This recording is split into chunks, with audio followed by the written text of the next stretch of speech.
Alors Damien, je veux bien que tu nous expliques en quelques mots qu'est-ce que c'est que la Goutte de Miel. La Goutte de Miel, c'est une petite entreprise en nom propre. Je suis un paysan qui travaille seul. Ce n'est pas une entreprise plurielle et qui dépend beaucoup des terrains des autres, ce qui m'amène à Transhumé, on en parlera peut-être tout à l'heure. Et c'est la passion des abeilles en premier. C'était le terroir, la Provence, avec le romarin, le thym, tout ce qu'on voit quand on randonne ou quand on sort un peu de chez soi. Et puis ça m'a amené à vouloir en faire mon métier petit à petit, quoi. C'était 1 ruche, 5 ruches, 10 ruches et après la passion a pris le dessus et j'ai foncé, tête baissée.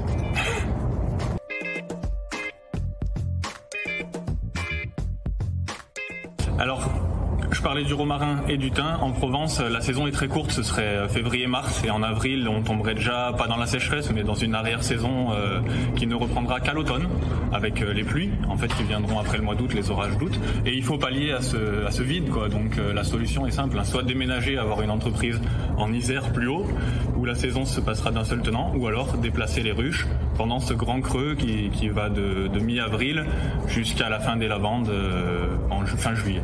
Voilà.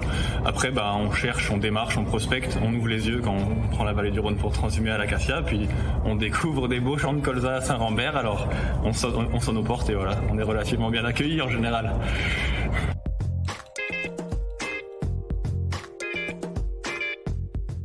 Alors Damien, est-ce que tu peux nous donner quelques idées sur les chiffres clés de la Goutte de Miel? Les chiffres clés, c'est 400 ruches environ en production. Après, il y a toujours quelques non-valeurs, 5 à 10%. Puis il y a d'autres petits volumes de ruches qui servent à faire des rennes en parallèle. Et c'est des voyages de 80 à 100 ruches sur le camion, avec en tout, au cours de la saison, une vingtaine d'emplacements. De Thau l'hiver jusqu'à la Lavande, plateau de Valençol. Voilà. Et en termes de production, ça donne quoi? En termes de production, ça fluctue de 5 à 10 tonnes. Ça dépend vraiment de la météo. C'est printemps sec, ruches sèches. Voilà. Le premier miel que j'ai vu, c'était sur les ruches de Berre.